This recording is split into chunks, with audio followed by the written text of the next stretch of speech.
Antes de iniciarmos esta oração, convido você a refletir sobre a palavra de Deus e abrir o coração para ouvir o que o Espírito Santo deseja falar.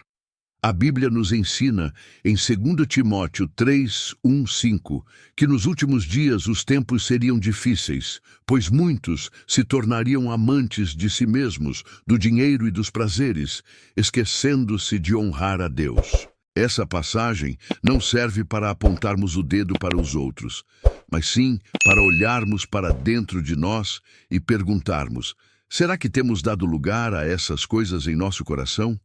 É fácil acreditar que apenas os que estão fora se afastam de Deus. Mas a verdade é que até dentro da igreja podemos viver como se estivéssemos longe. Não é o rótulo de cristão que nos garante fidelidade, mas sim o caminhar diário com Cristo, negando a nós mesmos e carregando a cruz como ele nos ensinou em Mateus 16, 24. Quando Paulo nos alerta, ele nos chama à vigilância para que não sejamos dominados pelo orgulho, pela ingratidão ou pela aparência de religiosidade sem transformação real. O cristão verdadeiro é aquele que entende suas fraquezas, mas também sabe que a graça de Deus é suficiente para sustentá-lo em meio às lutas. Hoje, ao iniciar esta oração, abra mão da autossuficiência e entregue-se totalmente ao Senhor, pedindo que Ele examine seu coração e o molde, segundo a sua vontade. Escreva nos comentários: Senhor, abre meus olhos para a tua verdade. Paulo alerta que nos últimos dias muitos seriam amantes de si mesmos. À primeira vista, isso pode até parecer algo inofensivo, já que vivemos numa época em que o mundo exalta o amor próprio como se fosse o maior valor a ser buscado.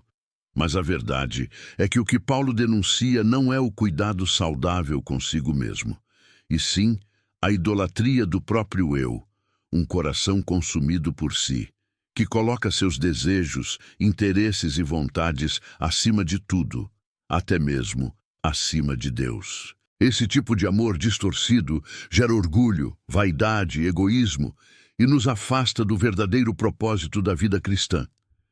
Jesus foi claro em Mateus 16, 24. Se alguém quer vir após mim, negue-se a si mesmo, tome a sua cruz e siga-me. A mensagem da cruz é totalmente contrária ao culto exagerado ao eu. O chamado do Senhor é para renúncia, não para exaltação pessoal. Seguir a Cristo exige abrir mão do trono do coração para que ele seja o Rei. E isso significa morrer para si diariamente, escolhendo viver não mais pela própria força, mas pela vontade de Deus. Quando alguém decide viver dessa maneira, descobre que o amor a Cristo gera liberdade, paz e propósito verdadeiro. Só encontramos a vida abundante quando deixamos de buscá-la em nós mesmos e passamos a buscá-la nele. Por isso, examine seu coração e pergunte: quem está no centro da minha vida? Eu mesmo ou Cristo? Se você deseja que Jesus seja o centro da sua vida, declare nos comentários: Cristo vive em mim. Outro sinal que Paulo descreve é que muitos seriam amantes do dinheiro. Ele não diz que o problema está no dinheiro em si, mas no amor por ele. O dinheiro é uma ferramenta, mas quando o coração se apega a ele, transforma-se em um ídolo que escraviza.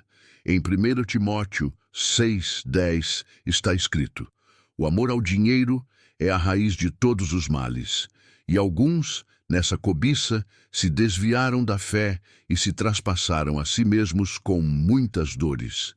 Viver apenas para acumular bens é perigoso, porque cedo ou tarde a busca pela riqueza se torna maior que o amor por Deus. O Senhor Jesus afirmou em Mateus 6:24: ninguém pode servir a dois senhores, porque ou há de odiar um e amar o outro, ou se dedicará a um e desprezará o outro. Não podeis servir a Deus e às riquezas. É impossível dividir o trono do coração entre Deus e o dinheiro, porque um sempre tomará o lugar do outro. O amor pelas riquezas gera ansiedade, inveja, ingratidão e descontentamento, enquanto a verdadeira confiança em Deus produz contentamento e paz. Aquele que deposita sua segurança no dinheiro nunca estará satisfeito, mas quem confia em Cristo pode descansar, porque sabe que o Pai supre todas as necessidades. Filipenses 4,19 nos garante: o meu Deus suprirá todas as vossas necessidades segundo as suas riquezas na glória em Cristo Jesus. Por isso, precisamos escolher diariamente a quem serviremos. Se você confia que Deus é o seu provedor, escreva nos comentários: o Senhor é o meu sustento.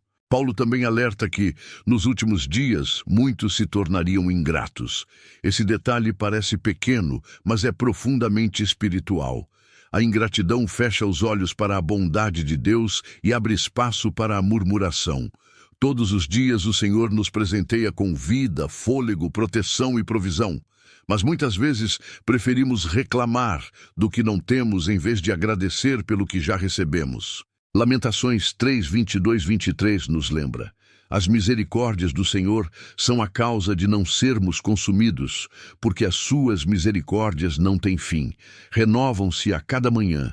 Grande é a tua fidelidade. O problema da ingratidão é que ela endurece o coração, tornando-o insensível à graça de Deus. Um coração grato, por outro lado, reconhece a mão do Senhor até nas pequenas coisas, e essa atitude gera contentamento, paz e fé. Em 1 Tessalonicenses 5,18 está escrito: em tudo dai graças, porque esta é a vontade de Deus em Cristo Jesus para convosco. A gratidão não depende de circunstâncias ideais, mas de uma postura espiritual que enxerga a fidelidade de Deus, mesmo em meio às lutas. Quem aprende a agradecer abre espaço para mais milagres, porque a gratidão honra a Deus. Jesus curou 10 leprosos, mas apenas um voltou para agradecer. E foi esse que recebeu uma bênção ainda maior: a salvação.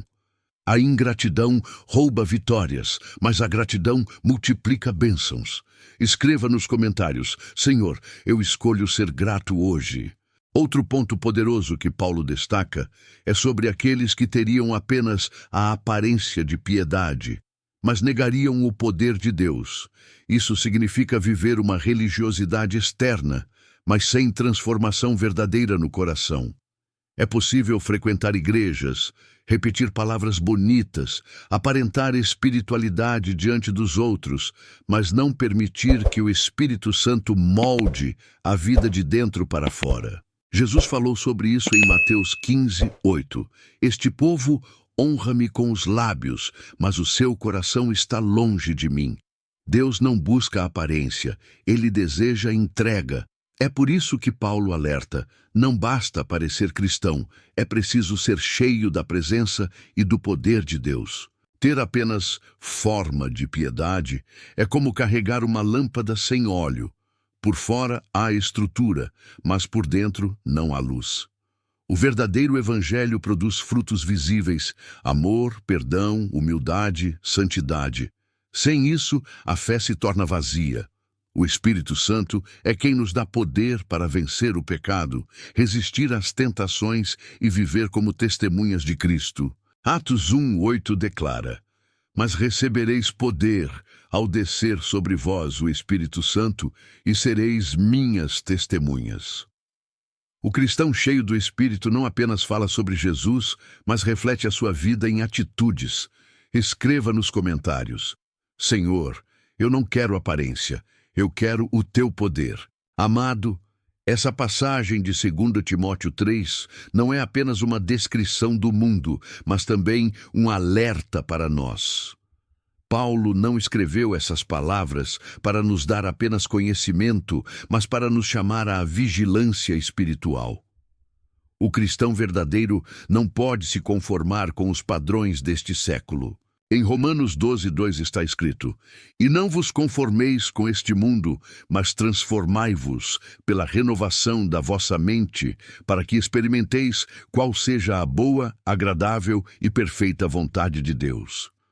O mundo grita por amor próprio, vaidade, prazeres e riqueza, mas a palavra nos chama ao caminho estreito de renúncia e obediência a Cristo.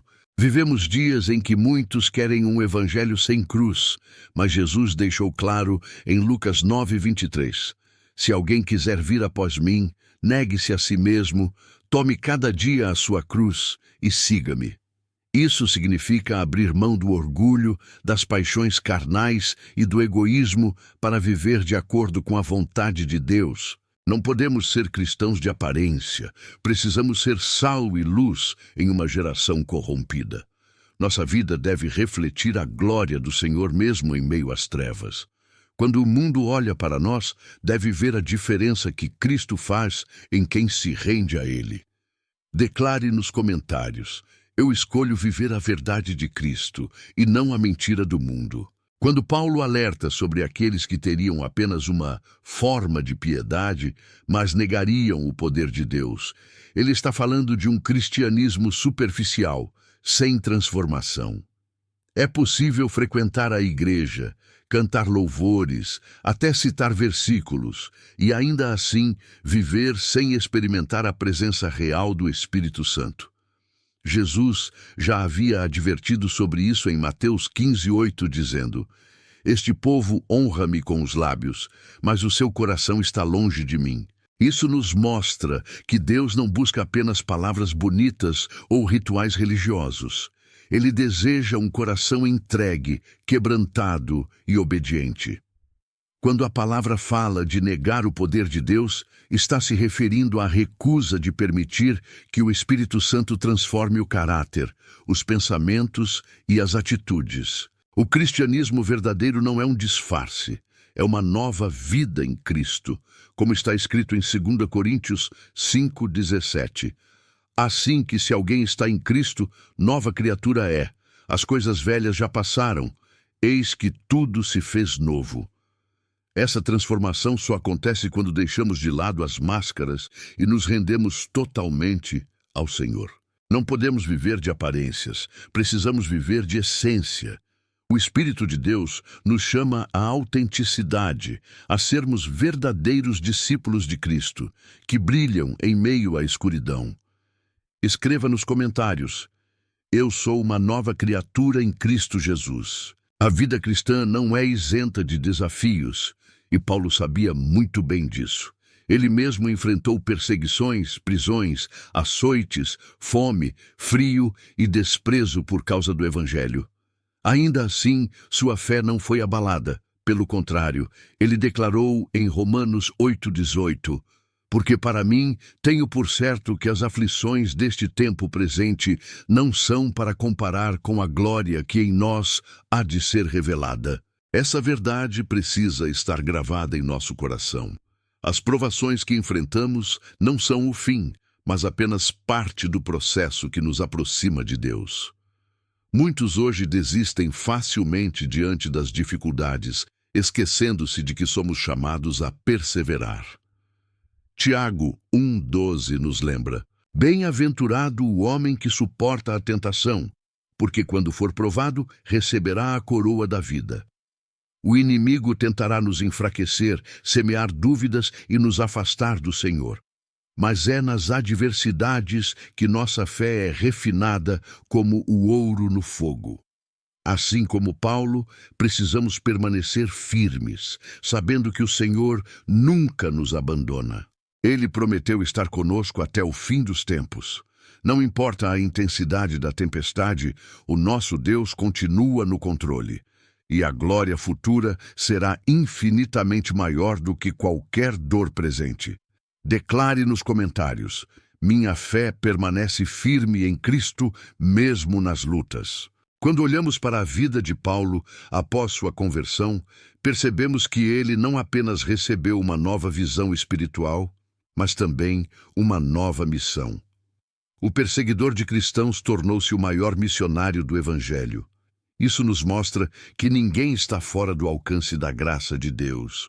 Muitas vezes pensamos que nosso passado nos desqualifica, que nossos erros são grandes demais para sermos usados por Deus. Mas a vida de Paulo prova o contrário. Deus transforma pecadores em testemunhas vivas do seu poder. Em 2 Coríntios 5,17 lemos: assim que se alguém está em Cristo, nova criatura é. As coisas velhas já passaram.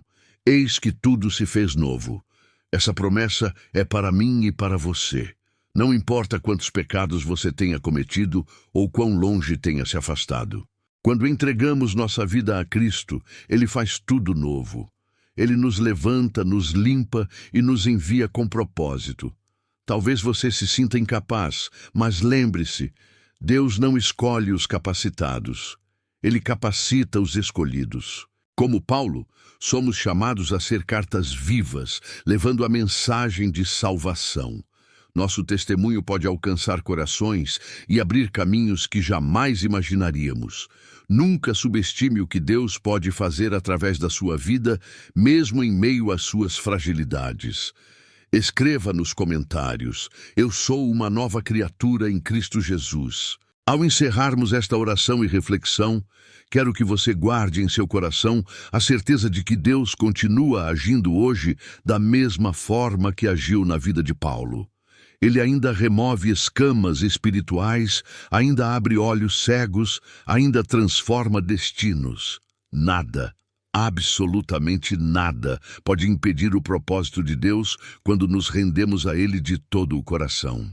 O Senhor nos chama a viver não pela aparência das coisas, mas pela fé, pois o justo viverá pela fé.